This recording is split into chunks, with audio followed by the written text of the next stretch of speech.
So just use the new Weller 25 watt soldering gun to do a repair on this inflator deflator.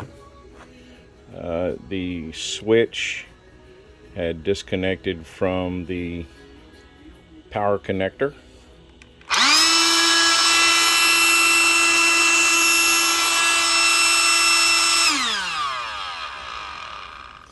Photos separately, but it looks like it worked.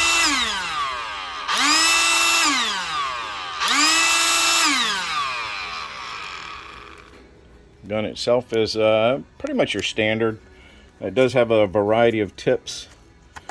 No solder, no flux, and not uncommon, but you do need a pair of pliers to change the tips out. Other than that, pretty nice little setup.